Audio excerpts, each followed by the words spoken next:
So today I'll be processing the grapes that I picked 2 days ago from a friend's place. I've got Concord grapes and I've got a mix of local, Geneva and something else I don't remember.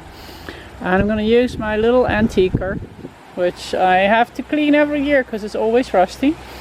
And I'm going to press a little differently. I'm going to press with the stems in.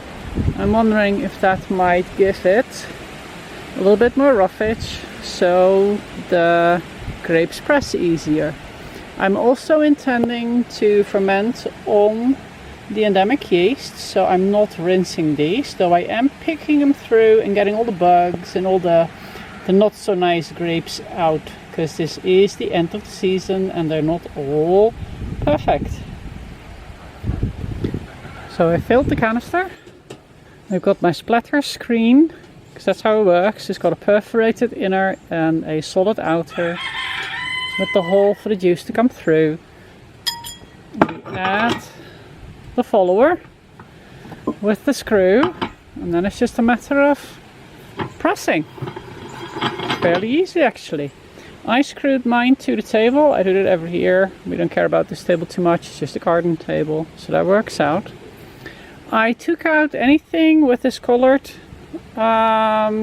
stems. I only used bright fresh green.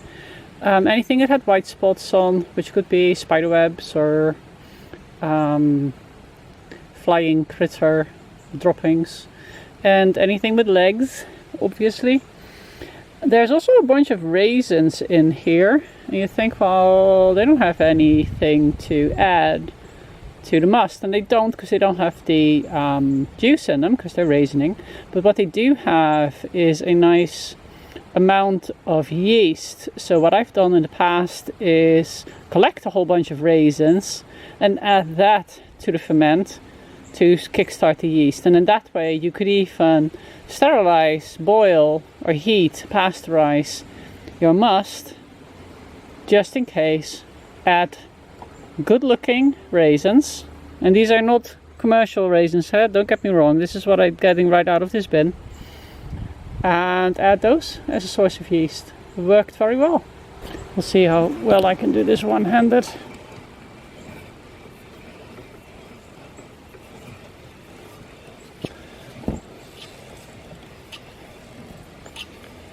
Whoever designed this knew what they were doing, because these things work very, very efficiently.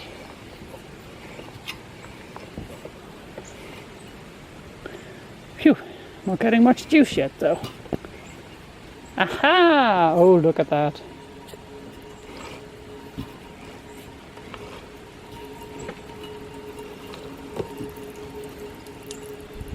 It's coming out of everywhere. Yep, that looks really, really good.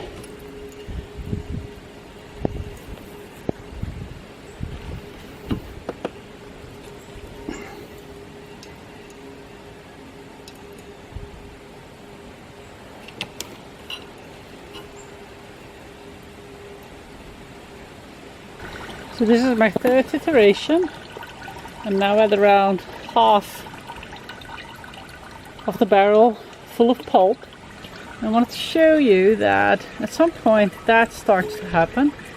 Pulp presses through the edging, and then you know that you've got a pretty good amount of pressure.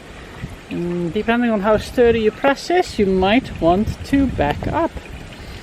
I only have a little bit to go on this batch, and then this first one is done. And this is also one of the, it shows one of the benefits of doing this outdoors. I'm getting leaves blown into my must. Well, maybe it'll have something beneficial to add to, but it'll be the last bit. And I wanted to show you something I thought was pretty cool. There's a little bit, well, I'm not sure if you can see it, there's a little bit of white fuzz in between those two shriveled grapes, and they're stuck together. Well, what that is a spider web of a little spider who builds a web there and then pierces the skin of the fruits next to him, so they start to ferment. Well, guess what? It attracts little bugs. and the bugs are then eaten.